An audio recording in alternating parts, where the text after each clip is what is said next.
इसका हेडिंग यही रहेगा, शुरू से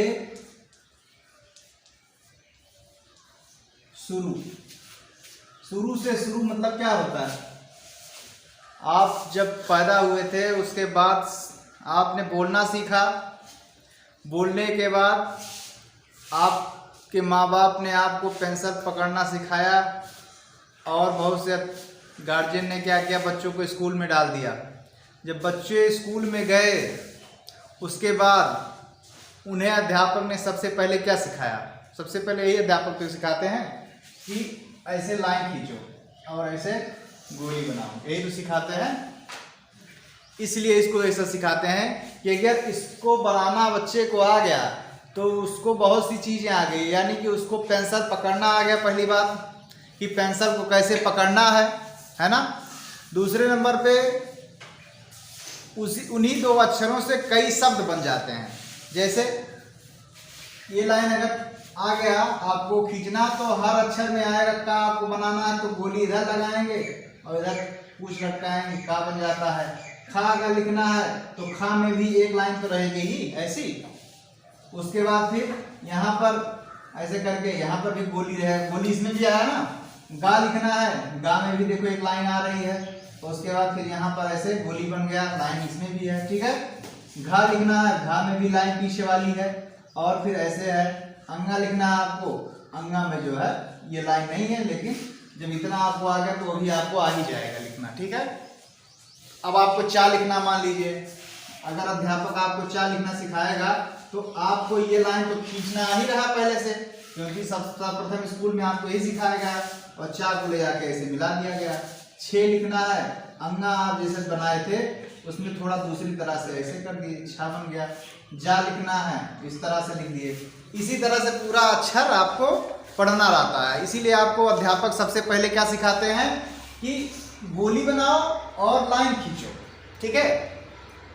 अब बच्चे क्या होता है कि उनको ये लगता है कि हम तो स्कूल में आ गए हैं, हमको तो सबसे पहले ABCD सिखाया जाए, सबसे पहले काका काका सिखाया जाए, आ से लेकर ज्ञा तक अक्षर सब सिखा दिया जाए। लेकिन अध्यापक जो होता है वो जानता है कि जो चीज़ें आ से लेकर के ज्ञा तक लिखने में काम आएगा उस अक्षर को पहले, उस लाइन को पहले सिखाया जाए ना। जैसे कभी भी कोई आर्ट का जो टीचर होता है, आर्ट का टीचर क्या करता है, डायरेक्ट फूल थोड़ी बनवाता है, कभी डाल बनवाएगा, कभी पत्ती बनवाएगा, कभी फूल बनवाएगा। ऐसे ही बारी बारी से आप लोग सब कुछ बनाना सीखते हो, एक बारी में सब कुछ नहीं सीख सकते हो। तो शुरू से शुरू का मतलब यही है कि जब आप स्कूल में गए और स्कूल में आपने सीखा क्या, लाइन खींचना, गोली बनाना सीखा, है ना। लाइन खींचा और गोली बनाना सीखा। तो फिर क्या हुआ, आप उतना सीख गए। उसके बाद फिर आ से लेकर के ज्ञा तक आप लिखना सीख गए। अब आपको आ से ज्ञा तक जब लिखना आ गया उसके बाद फिर क्या आता है, आ से ज्ञा तक के को जो है क्या कहते हैं, अक्षर कहते हैं। क्या कहते हैं, अक्षर। अक्षरों में जो है दो कैटेगरी बांट दिया जाता है मेनली, मुख्यतः। एक स्वर होता है, एक व्यंजन होता है ना। स्वर क्या होता है, जिससे हम लोग मात्रा लगाते हैं, और व्यंजन क्या होता है, जिससे हम मात्रा नहीं लगाते हैं। व्यंजन का एक और खासियत है कि व्यंजन कभी भी बिना स्वर के नहीं बन सकता है, और स्वर जो होता है वो व्यंजन की आवश्यकता नहीं पड़ती है, केवल स्वर में स्वर ही रहता है ना। तो स्वर, आप जब स्वर व्यंजन पढ़ लेते हैं उसके बाद आपको पढ़ाया जाता है शब्द। आप पहले क्या सीखे, लाइन खींचना, लाइन से आपने अक्षर सीखा, अक्षर से आप क्या सीख रहे हैं, आप शब्द, यानी कि एक अक्षरों से अधिक अक्षरों को जोड़ा जाएगा आपस में, और उनका कोई सार्थक शब्द बनना चाहिए। सार्थक शब्द कैसा, सार्थक शब्द बनना चाहिए। जैसे कमल, 3 अक्षर मिला दिया गया ना, कमल हो गया। लेकिन इसको उल्टा सीधा अगर नहीं लिख सकते हैं, जैसे ला का मा, ऐसे थोड़ी लिख सकते हैं, इसका कोई मतलब नहीं निकलेगा ना। इसीलिए क्या लिखते हैं, कमल, कमल, ठीक। तो कमल हो गया। जा और ल, जल। ना और ल, नल। ऐसे शब्दों को जोड़ा जाता है, बच्चे सीखते हैं बिना मात्रा वाले शब्द पहले। उसके बाद फिर आगे जब बढ़ते हैं तो क्या सीखते हैं, आगे जब बढ़ते हैं तो मात्रा वाले सब सीखते हैं। का पे आ का मात्रा लगाएंगे, का पर आग मात्रा का और मैं काम, दा पर आग मात्रा दा और मैं दाम, छोटी बड़ी छोटा वो बड़ा वो सब की मात्राओं के शब्द आप लोग सीखते हो। उसके बाद फिर आप आगे बढ़ते हो।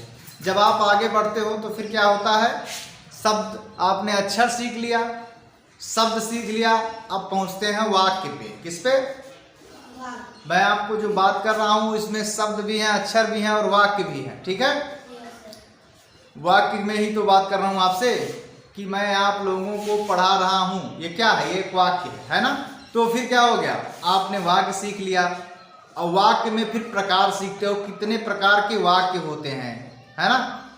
जैसे स्वीकारात्मक वाक्य होता है क्या, मैं चाय पी रहा हूँ या मैं चाय पीता हूँ, मैं चाय पीता हूँ, मैं खाता हूँ, मैं गाता हूँ, मैं सोता हूँ, मैं जाता हूँ, मैं पढ़ता हूँ, मैं लिखता हूँ। ये सब क्या है, ये मैं स्वीकार कर रहा हूँ ना बातों को कि मैं ये करता हूँ, ये स्वीकारात्मक वाक्य है।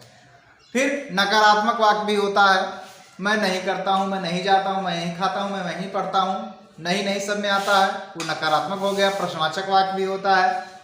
प्रश्नवाचक वाक्य में क्या होता है कि क्या आप पढ़ते हो, क्या आप घर जाते हो, क्या आप सोते हो। एक प्रचार आता था ना क्लोजअप का, क्या आप क्लोजअप करते हैं, होता ना, तो क्या आप क्लोजअप करते हैं, भी प्रश्नवाचक वाक्य है, प्रश्न कर रहा है। जो प्रचार किया जाता है टीवी में, क्या आप क्लोजअप करते हैं, अभी तो नहीं आ रहा है लेकिन पहले आता था, तो वो प्रचार जो था वो प्रश्नवाचक वाक्य में था, समझे। जब आपको ये सब ज्ञान हो जाएगा कि कौन सा प्रश्नवाचक वाक्य है, कौन सा नकारात्मक है, कौन सा स्वीकारात्मक है, तो सामने टीवी में आएगा, किताबों में आएगा, कॉपी में आएगा।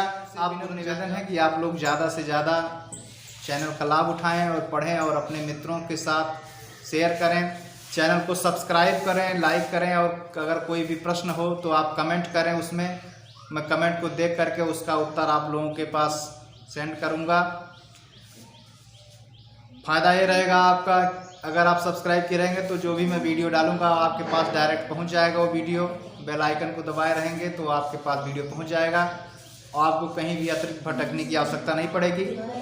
अभी इस समय थोड़ा कम मिल पा रहा हमको, जैसे ही मैं खाली होऊंगा प्रतिदिन 1, 2, 3 वीडियो में जो है अलग अलग विषयों पर जो है आप लोगों के लिए प्रेषित करूँगा। आप सब लोग उसको पढ़ेंगे और गर्मी की छुट्टी में मज़ा भी करेंगे और ज्ञान भी अर्जित करेंगे। इसी के साथ नमस्कार बच्चों।